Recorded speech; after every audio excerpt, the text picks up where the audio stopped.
Acerca de un tema vital en la vida cristiana. Y el texto se encuentra en el Evangelio de Marcos, capítulo 14, comenzando en el versículo 27. Es un tanto largo el texto, pero yo creo que necesitamos leerlo hasta el versículo 42 para tener una mejor idea de qué estaba ocurriendo aquí esta noche y qué cosas para el día de hoy Dios podría enseñarnos en esta noche. Versículo 27, Marcos 14. Y Jesús les dijo: todos vosotros os apartaréis, porque escrito está: heriré al pastor y las ovejas se dispersarán. Pero después que yo haya resucitado, iré delante de vosotros a Galilea. Entonces Pedro le dijo: aunque todos se aparten, yo sin embargo no lo haré. Y Jesús le dijo: en verdad te digo que tú hoy, esta misma noche, antes de que el gallo cante 2 veces, me negarás 3 veces.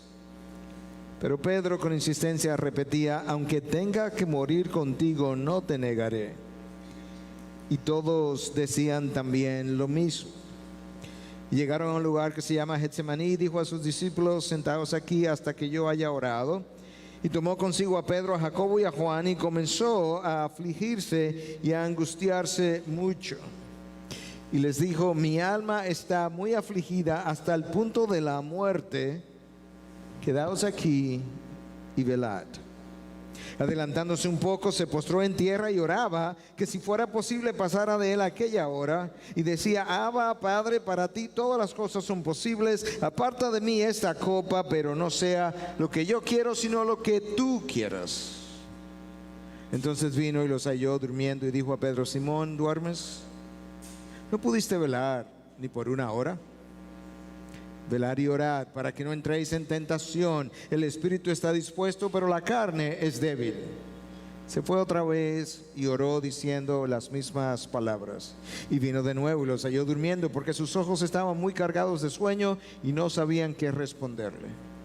Vino por 3ª vez y les dijo: ¿todavía estáis durmiendo y descansando? Basta ya, ha llegado la hora. He aquí el Hijo del Hombre es entregado en manos de los pecadores.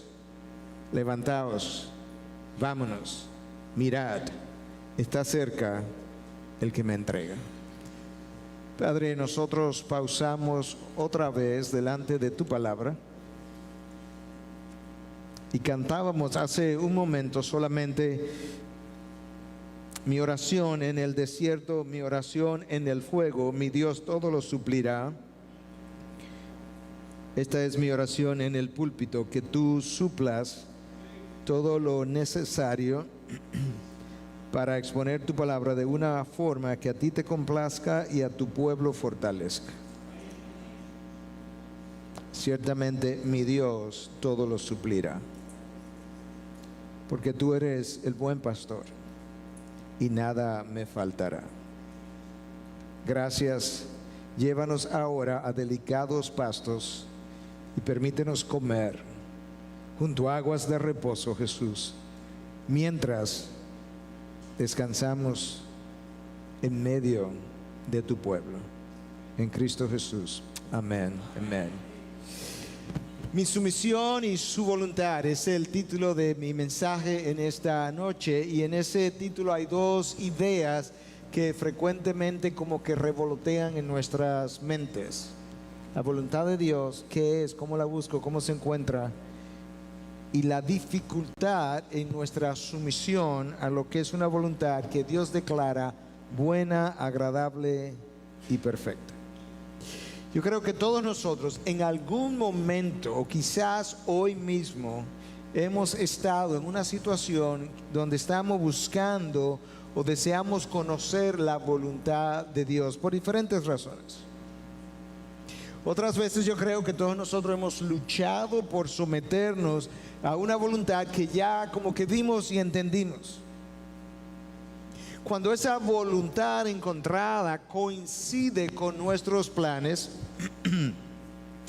pues nosotros estamos satisfechos y damos gloria a Dios y contamos a otros la manera como Dios se ha manifestado y nos ha confirmado dicha decisión.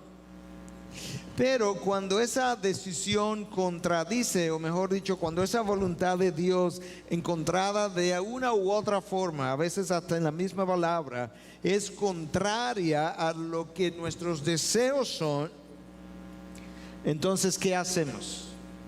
Nosotros luchamos, nosotros prolongamos el tiempo de oración, y cuando alguien nos pregunta, decimos, estoy orando.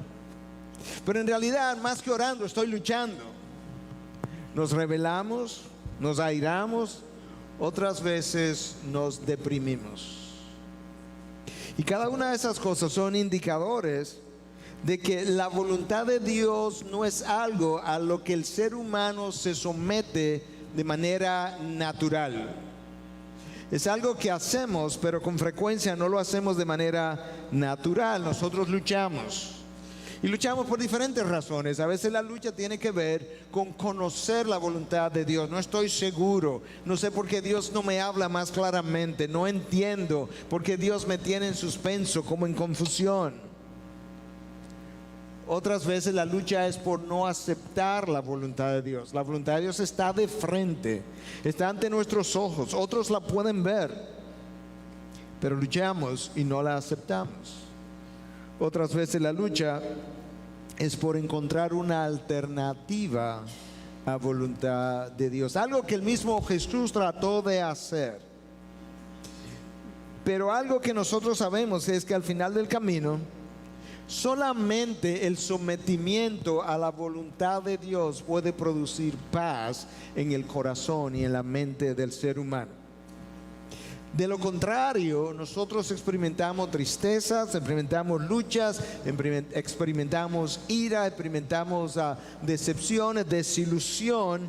Pero cuando estás en medio de la voluntad de Dios, muchas veces, aun cuando no es fácil llevarla a cabo, hay un sentido de paz y de satisfacción, porque Dios trae a tu vida justamente aquello para que tú entiendas que estás en el lugar exacto donde Él te quiere. El sometimiento a la voluntad de Dios, yo quiero que veas en el texto que leímos, frecuentemente o muchas veces implica el permanecer en la soledad por el abandono en ocasiones de tus más íntimos amigos. Versículo 27.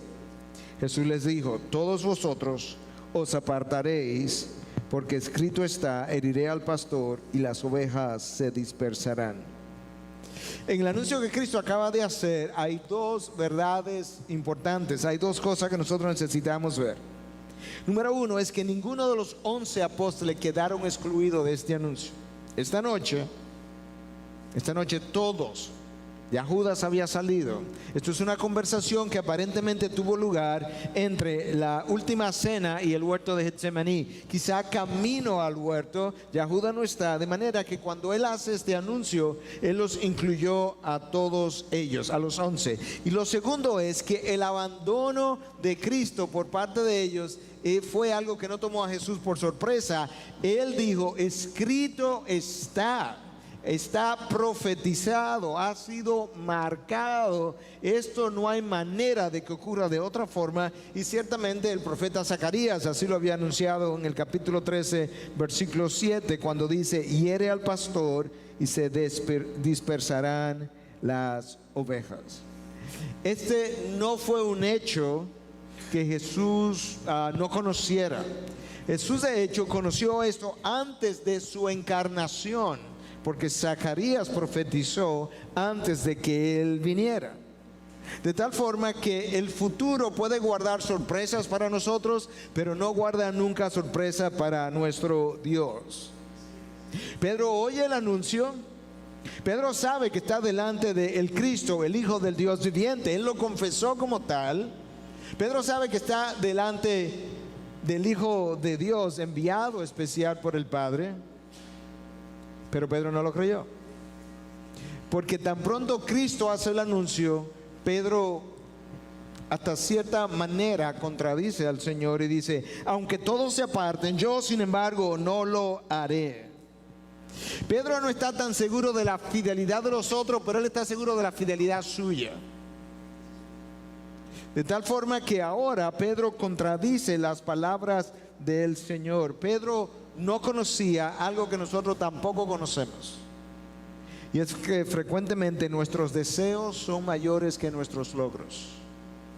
Frecuentemente nuestros deseos son mayores que nuestros logros. Pedro está a punto de conocer esto y Cristo está a punto de enseñárselo, porque cuando tú conoces eso, tú eres una persona mucho más humilde y mucho más dependiente de la obra de Dios en tu vida.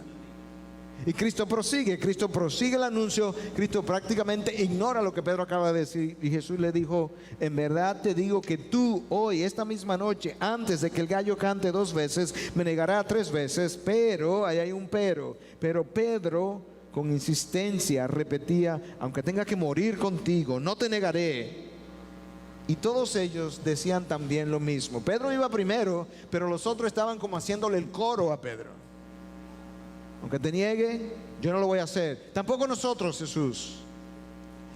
Hay una intensidad en el mensaje que Jesús acaba de pronunciar. Escucha: en verdad, tú hoy, esta misma noche, antes de que el gallo cante 2 veces, me negarás 3 veces. Las palabras son intensas, son precisas, son específicas. En verdad, que es una manera de enfatizar, antes de continuar, de enfatizar lo que está a punto de ser dicho. En verdad, tú, Pedro, tú, el que acabas de decir que aunque ellos te nieguen, yo no lo haré. Tú, cuando esta noche, no mañana, hoy mismo, antes de que la madrugada llegue, tú, Pedro, antes de que el gallo cante 2 veces, me negarás 3 veces.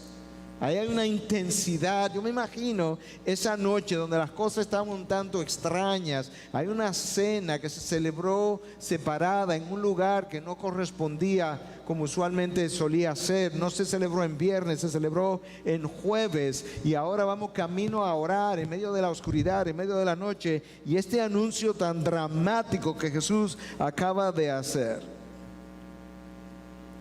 Jesús anuncia una infidelidad de parte de todos ellos. Y Pedro no lo cree y dice: no, yo no te voy a negar. Y Jesús le dice: Pedro, oye, no solamente que te vas a apartar con los 11, que ya eso es mucho, me vas a abandonar. No es solamente eso, va a llegar un momento en que me vas a negar. Y ¿sabes qué, Pedro? No me vas a negar una vez, que ya sería mucho. Me vas a negar 2 veces. Y no me va a negar 2 veces, me va a negar 3 veces. Tú, el que caminó sobre las aguas, el que fue levantado por mí cuando se estaba a punto de hundir, tú vas a decir que jamás me has conocido, que jamás has estado en mi presencia, que tú no sabes quién yo soy. Tú, Pedro, esta noche, tú estás a punto de descubrir tu corazón. Pedro, versículo 31, con insistencia, en otras palabras, Pedro insistía en contradecir al Señor. Con insistencia repetía: aunque tenga que morir contigo, no te negaré. Jesús, tú no conoces mi corazón, tú no conoces de lo que yo soy capaz, tú no sabes lo que yo estoy dispuesto a hacer por tu vida. Yo te lo voy a mostrar. Pedro dice que él primero dará su vida antes de negarlo. Lamentablemente, muchas veces nosotros tenemos que caer para descubrir que somos capaces de peores cosas o peores maldades que aquellos a quienes hemos condenado. Pedro no sabía eso. Pedro tenía que pasar por esta experiencia si él iba a ser un pastor de ovejas. Porque Pedro iba a descubrir a través de una caída que él y tú y yo muchas veces somos capaces de peores cosas que aquellos que hemos condenado. Los demás le hicieron el coro y todos decían también lo mismo. Todos se creían incapaces de abandonar al Señor y estaban a punto de hacerlo en apenas unas horas. Esta es la realidad. Nosotros nos creemos mejores de lo que somos y somos peores de lo que pensamos. Nosotros nos creemos mejores de lo que somos y somos peores de lo que pensamos. Cuando nosotros juramos como Pedro juró, cuando hacemos promesas, este es el problema. Nosotros estamos contando solamente con el deseo que está en nuestro corazón en ese momento. Y yo no creo que Pedro estaba a propósito mintiendo cuando profesó lo que profesó. Yo creo que Pedro se creyó la intensidad de su emoción cuando pronunció las palabras que pronunció. Y en ese sentido, Pedro no mintió porque él estaba convencido emocionalmente, porque estaba contando solamente con eso, pero Pedro no estaba contando con la debilidad de la carne, ni estaba contando con la lucha espiritual en medio de la cual tú y yo vivimos, aunque no la vemos, que nosotros luchamos contra huestes, no uno ni dos, huestes espirituales de maldad en las regiones celestiales, pero aunque esas huestes están en las regiones celestiales, la lucha se da aquí abajo. Y por eso Pedro no podía entender cómo, teniendo una pasión tan grande por serle fiel al Señor, podía darse una cosa como tal, pero él iba a descubrir.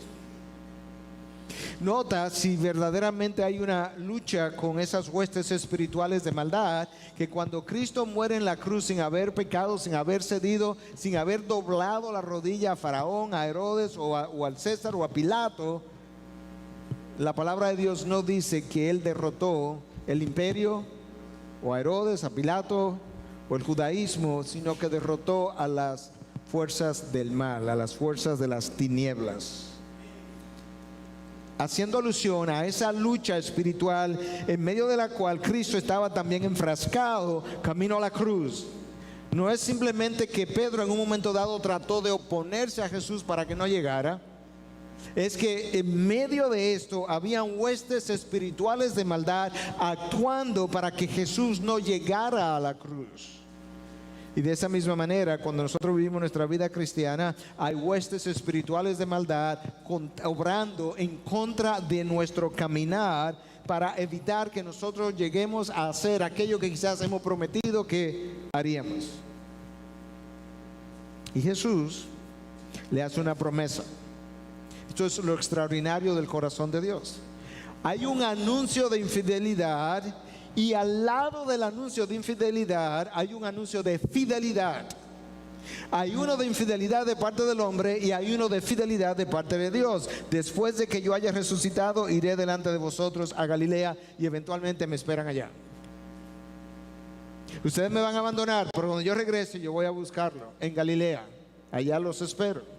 De manera que Jesús hace un anuncio de la fidelidad de Dios en la persona de Jesús en medio o inmediatamente después de haber anunciado la infidelidad del hombre.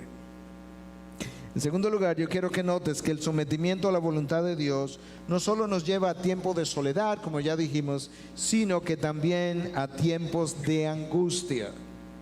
En ocasiones, el someterme a la voluntad de Dios me lleva a tiempos de angustia. Si bien es cierto que muchas veces Dios hace que haya una paz en mi interior que me inunde, eso no implica de que antes de que esa paz pueda sobrecogerme, muchas veces hay tiempos de angustia por hacer justamente la voluntad de Dios. Y la angustia está producida por la debilidad de la carne. Escucha el texto del versículo 32 y 33. Y llegaron a un lugar que se llama Getsemaní. Y dijo a sus discípulos: sentaos aquí hasta que yo haya orado. Y tomó consigo a Pedro, a Jacobo y a Juan y comenzó a afligirse y a angustiarse mucho, hasta el punto de la muerte. La segunda persona de la Trinidad, cuando se encarnó y experimentó la debilidad de la carne, llega a un momento en medio de la voluntad de Dios donde Él está angustiado, y está tan angustiado que el texto lo describe como hasta el punto de la muerte. Wow. Angustiar a Dios hecho hombre no es cosa fácil. Y Dios hombre estaba angustiado en ese momento. Donde en Getsemaní. Getsemaní era un huerto de olivos o aceitunas en una de las laderas más bajas del monte Sinaí, y allí se prensaban los olivos. Y es como una buena comparación cuando pensamos en que en el lugar donde se prensaban las aceitunas para hacer aceite es el lugar donde el alma de Jesús está siendo prensada también. el mismo lugar. Y él llega a aquel lugar o a sus inmediaciones con 11, pero él termina con 1. Él deja 8 a un lado, en un momento dado, y continúa con sus 3 más íntimos, por alguna razón. Los 3 que le acompañaron en el monte de la transfiguración: Juan, Pedro, Jacobo. Y entonces los deja allí y se acerca con estos 3. Y estando él con estos 3, comenzó a afligirse, y a angustiarse mucho, y les dijo: mi alma está muy afligida hasta el punto de la muerte. Jesús está en medio de la voluntad de Dios, y ahora mismo él no está en paz. Nosotros muchas veces pensamos que el hacer la voluntad de Dios siempre me va a llenar de paz, siempre me va a llenar de gozo, siempre me va a mantener tranquilo, siempre me va a mantener sin problemas. Los mayores problemas de Jesús vinieron por hacer la voluntad de Dios. Los mayores problemas de Pablo vinieron por hacer la voluntad de Dios. Y quizás los mayores problemas de nosotros pudieran venir en muchas ocasiones justamente por hacer la voluntad de Dios. Jesús está triste, está angustiado. Hay múltiples razones, quizás solamente podemos especular, pero cuando especulamos tratamos de hacerlo de una manera lógica. Hay múltiples razones por las que Jesús pudiera estar triste y angustiado. Número 1, él sabe que sus mejores amigos los van a abandonar. Tiene 3 años con ellos, 2 o 3 años, y estos son los que me van a abandonar. Aquellos en quienes yo más podía confiar me van a abandonar. Número 2, quizá la condición espiritual de sus más cercanos, porque para que estos cercanos amigos me abandonen y luego Pedro me niega 3 veces, tienen que tener una condición espiritual que a mí me causa tristeza. Que ahí donde estén después de 2 o 3 años de entrenamiento. Quizás eso fue otra razón. Quizás las consecuencias que vendrían sobre Israel, como él lloró en un momento dado, cuando se acercaba hacia Jerusalén y lloró por Jerusalén, justamente por las consecuencias que vendrían después de su muerte en la cruz como juicio sobre ellos. Quizás la realización al final de sus días, 33 años más o menos, de que él a lo suyo vino y los suyos no le recibieron. No a los romanos, no a los griegos, los suyos. Quizás el dolor físico que se aproximaba, del cual él estaba consciente. Quizás el dolor emocional que se aproximaba del abandono del Padre en la cruz. Y la misma debilidad de la carne. Porque ahora Cristo no está en Getsemaní en tribulación como Dios, sino como hombre, como representante del hombre. Él va a morir en la cruz para representarnos a nosotros, de manera que Él no tiene ahora, Él los tiene, pero no está ejercitando poder sobrenatural para conquistar la debilidad de la carne y no sufrir y no tener dolor. Él está justamente experimentando toda la experiencia como un mero hombre, porque Él va a morir por un mero hombre en la cruz. Y si hay algún lugar donde tú puedes ver la humanidad de Jesús, es aquí. Hasta el punto que su angustia fue tal que Lucas, que se dice era médico, Lucas describe que su sudor se volvió como sangre, como gotas de sangre. Eso es un fenómeno médico conocido como hematidrosis, donde bajo circunstancias extremas de estrés físico y emocional, las glándulas sudoríparas son capaces de sangrar y el sudor cuando sale teñido de sangre. Eso ha sido observado en humanos, ha sido observado en animales. Eso nos da a nosotros una idea. Yo creo que Lucas está tratando de ayudarnos a ver algo que de otra manera no veríamos. Es la intensidad de la angustia del momento en medio de la voluntad de Dios. En tercer lugar, yo quiero que veamos cómo el someternos a la voluntad de Dios muchas veces no solamente implica soledad y angustia, que fueron las 2 primeras cosas que vimos, sino que es algo que requerirá de mucha oración y frecuentemente de intensa oración. Cuando Jesús llega allí, Escucha cómo el texto del versículo 34 en adelante continúa. Dice, quedaos aquí y velad. Adelantándose un poco, se postró en tierra y oraba como si fuera posible, que si fuera posible pasara de él aquella hora. Y decía, Abba, Padre, para ti todas las cosas son posibles. Aparta de mí esta copa, pero no sea lo que yo quiero, sino lo que tú quieras. Yo creo que la postura, ¿verdad?, postrada de Jesús, el judío acostumbraba a orar usualmente parado. Pero este no es un momento de estar parado. Es como cuando tú estás en momentos especiales como este, la única posición segura es de rodillas.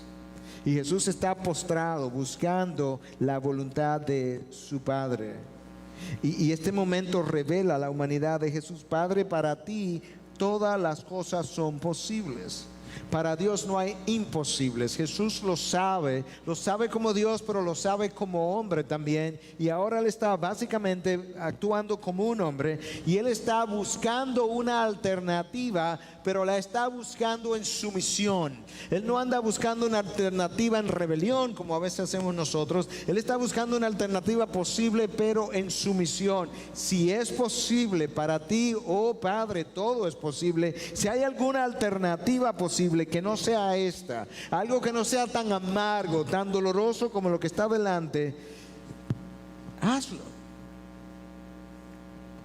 Pero cuando lo vayas a hacer, Padre, perdón, no sea lo que yo quiero, sino lo que tú quieres.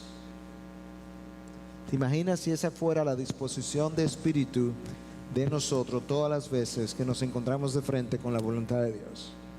Padre, esto no es fácil. Esto me está angustiando. Yo quisiera hacer otra cosa, pero yo te digo que aunque yo quiera hacer eso otro, que no se haga lo que yo quiero, sino lo que tú quieres. Ahora Jesús estaba a solas. Si lees el texto paralelo, vas a descubrir que Él había dejado los 8 en un lugar X.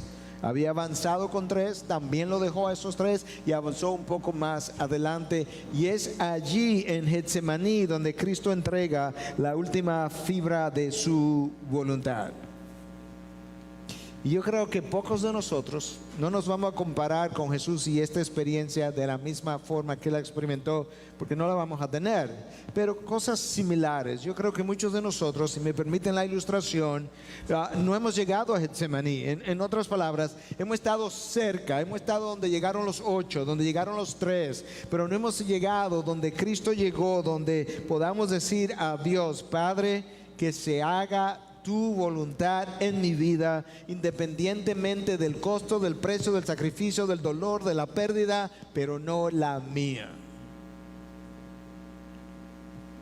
Yo creo que Pablo llegó ahí, por la manera en que vemos que él vivió la causa de Cristo. Y es ahí donde Dios nos quiere. Dios nos está empujando.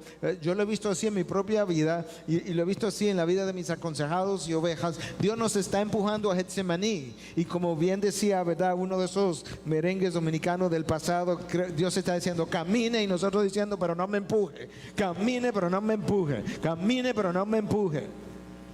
Como que nos resistimos. Pero el único lugar donde finalmente la lucha va a cesar es si yo llego a Getsemaní. Nosotros visitamos las cercanías, si me permiten la ilustración, pero nosotros no llegamos a Getsemaní. ¿Sabes que la mayor lucha de Cristo no fue en la cruz? Fue en Getsemaní, donde Él se angustia. Es en Getsemaní donde Él suda gotas de sangre. Hubo un momento difícil en la cruz, un momento de dolor, pero no de desesperación y de angustia. De manera que nosotros necesitamos reconocer eso. En Getsemaní esto es lo que ocurre. Tú entregas tu orgullo, tú entregas tu autosuficiencia, tú entregas tu autodependencia, tú entregas tus temores, tú entregas tus inseguridades, tú entregas tus sueños, tú entregas tus anhelos, tú entregas tus deseos. Tú dices, Padre, de aquí en adelante hágase tu voluntad y no la mía. Y es ahí donde Dios quiere a cada uno de sus hijos. Mientras Jesús oraba, ¿qué estaba ocurriendo con los discípulos? Versículo 37, entonces vino y los halló durmiendo y dijo a Pedro, Simón, ¿duermes? ¿No pudiste velar ni por una hora? Simón, tú no entiendes la intensidad del momento ni la intensidad de la lucha espiritual. Velar y orar. He venido, he regresado, y cada vez que vengo están durmiendo. Ni por una hora han podido velar, ni por una hora han podido orar. Y nosotros tenemos que recordar que cuando nosotros estamos luchando en la vida cristiana y luchando por encontrar, por hacer la voluntad de Dios, nosotros necesitamos oración intensa y de cierta manera de rodillas, en el sentido de que el arrodillarnos es una expresión externa de una disposición interna a la sumisión a Dios. Velar y orar. ¿Para qué, Jesús? Cada vez que tú encuentras en la Biblia frases como esta, ¿para qué? Detente, porque ahí hay un propósito claro que va a seguir. Velar y orar para que no entréis en tentación. Para eso es que tiene que velar, para eso es que tiene que estar alerta, para eso es que tiene que permanecer en oración continua, para que no entres en tentación. El espíritu, Pedro, está dispuesto, pero la carne es débil. Como la carne es débil, necesita una actitud de alerta. Como la carne es débil, necesita una oración intensa de dependencia del Espíritu de Dios, para que nosotros, Dios, Padre, Hijo, Espíritu Santo, podamos hacer en ti lo que tú no puedes hacer de otra manera. Si Satanás logra distraer al Hijo de Dios porque no ha estado alerta, él ganó tu batalla y la mía. Y frecuentemente eso es lo que él hace. El problema puede estar aquí y Satanás te distrae con algo de este lado, porque de esa manera él te empuja en esa dirección, mientras tú permaneces distraído y entretenido con esto que está viendo a la izquierda o a la derecha de donde él te está empujando. Por eso necesitamos estar alerta y necesitamos orar. En la oración tú confiesas a Dios tu debilidad, tu inhabilidad, tu necesidad de dependencia del Espíritu Santo. En la oración Dios trae cosas a mi mente que yo no estaba pensando. En la oración Dios ilumina mi entendimiento y puedo ver cosas durante o después que yo no estaba considerando.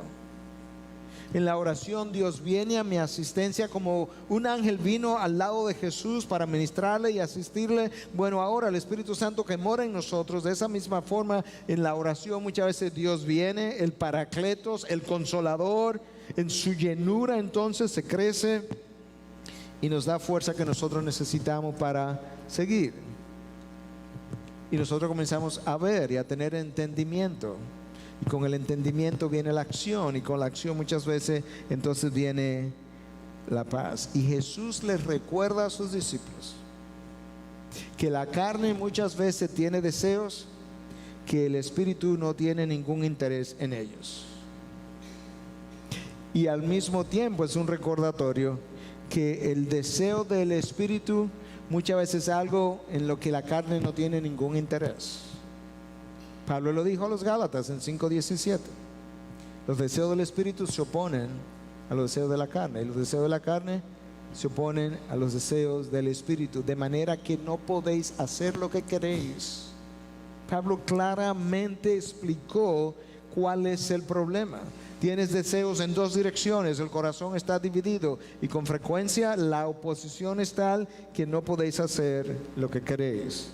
Pablo experimentó la lucha. Pablo, el gran apóstol, el visitante al tercer cielo. Escucha lo que él dice en Romanos 7:18. Porque el querer está presente en mí, pero el hacer el bien no. Entonces, ¿cómo lo hago? Dependiendo de Dios. Pero el querer, si yo quiero, Pedro quería, pero el hacer lo que él quería hacer no estaba en él. Y por eso tenía que velar y orar. ¿Para qué? Para que no entréis en tentación, Pedro. Para que no caigas. Romanos 7, 22 y 23, Pablo explicando la lucha. Porque en el hombre interior me deleito en la ley de Dios, pero veo otra ley en los miembros de mi cuerpo que hace guerra, lucha, guerra, es un lenguaje intenso, contra la ley de mi mente y me hace prisionero de la ley del pecado que está en mis miembros. Mi alma regenerada se deleita en la ley de Dios. Cuando lee la Biblia se regocija. Pero ¿sabes qué? Me paro de leer la Biblia, me paro de mi devocional y resulta que mi carne comienza a tener apetitos por cosas contrarias a lo que mi alma acaba de en lo que mi alma acaba de deleitarse. Porque el espíritu regenerado se deleita en una cosa y la carne se deleita en otra cosa. Y hasta que ese cuerpo no lo glorifiquen, ese cuerpo continuará deseando cosas caídas, porque así es el cuerpo todavía. Escucha la definición de pecado que Susana Wesley le dio a John Wesley un día que él le preguntó, estando joven: mamá, ¿qué es pecado? Esta es la mejor definición práctica de lo que el pecado es. Yo no estoy diciendo que es una definición teológica que apunta a lo que en el lenguaje original pecado es, donde amartía implica una cosa, errar el blanco, cruzar una línea, violar un límite. No, esto es una definición práctica. Si yo quiero entender en mi vida lo que verdaderamente es pecaminoso para mí, esta es la definición. Yo creo que Dios iluminó a esta mujer en ese momento. Le dice: pecado es cualquier cosa que debilite tu razonamiento, que altere la sensibilidad de tu conciencia, que oscurezca tu apreciación de Dios o te quite la pasión por las cosas espirituales. En pocas palabras, cualquier cosa que aumente el poder o la autoridad de la carne sobre tu espíritu, eso para ti se convierte en pecado, independientemente de cuán bueno sea en sí mismo. Wow. Cualquier cosa que alimente tu carne de tal manera que el fortalecimiento de la carne te quitó pasión por las cosas de Dios, te quitó brillo por las cosas de Dios, oscureció tu pensamiento, debilitó tu conciencia. No importa cuán bueno eso es, si lo hizo, eso para ti es pecado. Si el púlpito hace eso y el púlpito se convierte en mi ídolo, esto se convierte en pecado para mí. Porque en vez de deleitarme en Dios, me deleito en lo que yo hago aquí, por lo que yo recibo de los que me escuchan. Los discípulos de Jesús estaban aprendiendo la lección en ese momento. Versículo 39, Jesús se fue otra vez y oró y diciendo las mismas palabras: Padre, si es posible, haz que pase de mí este momento, ¿verdad? Esta copa. Y Jesús regresa, versículo 40, y vino de nuevo y los halló durmiendo, porque sus ojos estaban muy cargados de sueño y no sabían qué responderle. El sueño los venció. Entendible. El cansancio, la falta de sueño, el hambre, entendible. Pero ¿sabes qué? Cuando la necesidad requiere orar y velar, las cosas naturales de la carne, como el sueño y el descanso, se convierten en un problema.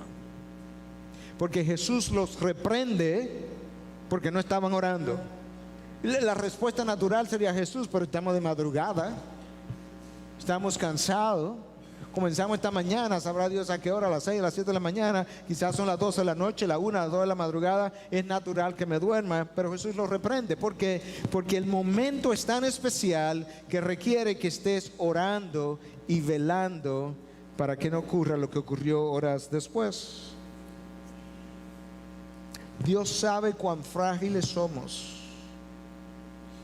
y por ser tan frágiles, entonces la necesidad de orar y velar es mayor. Escucha cómo el salmista nos recuerda cuánto Dios sabe acerca de nosotros en el Salmo 103, 14.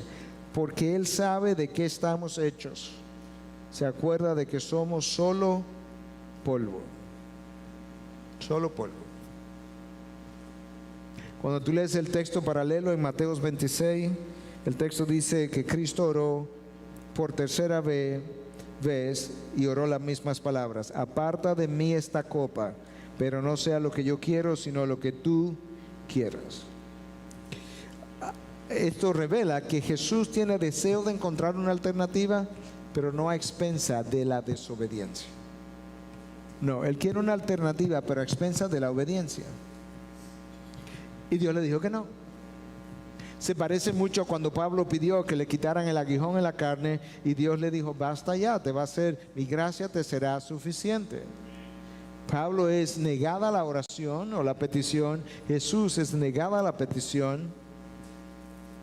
Versículo 41, vino por tercera vez y le dijo, ¿todavía estáis durmiendo y descansando? Esa es la reprensión, pero Jesús, es en madrugada, claro que estamos descansando. Pero si entendieras, esta noche una lucha espiritual inmensa que se está librando y van a caer en tentación. La oración es el instrumento por excelencia que Dios nos ha dejado para prepararnos para la batalla. Nota cómo esta advertencia es antes de la tentación, antes de que Pedro haya pecado negando a Jesús. Hay un llamado a velar y un llamado a orar. Porque la oración es el instrumento número uno que Dios usa para prepararnos para la batalla. Es tanto así que en ocasiones, sobre todo en días recientes, donde yo he sentido la lucha espiritual de una manera monumental, que mi esposa ha conocido aquí y allí, Dios ha movido gente aún fuera del país, que me ha llamado, que me ha escrito emails, que me ha dicho, pastor, anoche yo no pude dormir, toda la noche orando por usted. Y yo le he dado tantas gracias a Dios porque ha movilizado gente a orar justamente cuando Él ha entendido que yo estaba en necesidad de oración. Y después de las 3 veces de Jesús volver, Él viene y le dice, basta ya, como que está exasperado con ellos. Basta ya, vámonos. Ha llegado la hora. He aquí el Hijo del Hombre es entregado en manos de los pecadores. Levantaos, vámonos, mirar, está cerca el que me entrega. Y con eso Jesús anuncia la llegada de Judas, la llegada del traidor, la partida final hacia la cruz, el momento crucial, el momento cuando ellos se van a apartar, cuando se llevan a Jesús, todos se apartan, todos lo dejan y Él queda abandonado. Una vez Jesús termina de orar, una vez Jesús se para del huerto de Getsemaní, cuando tú lees el texto, tú tienes una sensación como que la lucha ya terminó, porque la lucha continúa hasta que nosotros continuamos en rebelión o en cuestionamiento de la voluntad de Dios. Hasta ese momento, en el interín, antes de someternos, la carne se resiste y al resistirse se aira, se ofende, se molesta, acusa, condena, se desalienta, se rebela. Y yo tengo que entender que no se trata de nosotros. Pablo tuvo que entender eso con su aguijón en la carne. Jesús entendió eso en Getsemaní. Se trata de los propósitos de Dios. De tal manera que en esta noche mi motivación es que tú puedas y yo pueda recordarme a mí mismo y tú puedas reflexionar que el mejor lugar para estar es en medio de la voluntad de Dios, pero que la mejor manera de poder obedecer la voluntad de Dios es entregando la última fibra de tu voluntad. Mientras quede una fibra de tu propia voluntad, esa fibra continuará haciendo ruido. Es como que tú tengas una guitarra de, no sé, 4, 5, 6 cuerdas y tú quite una, si quite la otra, mientras quede una cuerda, habrá un ruido que podrá ser producido. De esa misma manera, mientras quede una fibra de tu voluntad en ti y en mí, habrá un ruido que será producido en contra de la voluntad de Dios. Y la mejor manera de llegar a Getsemaní es haciendo una rendición a los propósitos de Dios camino al Getsemaní. Y mientras más temprano yo haga eso, más fácil será mi caminar y más yo podré disfrutar de la llenura del Espíritu de Dios. Quizás lo que se requiere es algo de esto. Esto es una ilustración y ya voy cerrando porque el tiempo ha ido avanzando. No sé si la habrás escuchado de mí, la he usado en más de una ocasión, pero un misionero hizo una observación en una ocasión donde él estaba en un país lejano del Medio Oriente, y él vio como en un lugar donde habían dos cerros bajitos, unidos por un estrecho camino. De cada cerro salió una cabra de montaña y se van acercando. Y él estaba observando y estaba pensando, yo quisiera saber qué va a pasar. Porque el camino es tan estrecho que no hay manera de devolverse en reverso. El camino es tan estrecho que no pueden pasar las dos. Y ya llegaron más o menos a la mitad y están ahí de frente. Él piensa que se van a enfrascar en una lucha, ahí cuerno a cuerno, lo cual produciría la caída de una o de las dos, porque no hay mucho espacio en este trecho.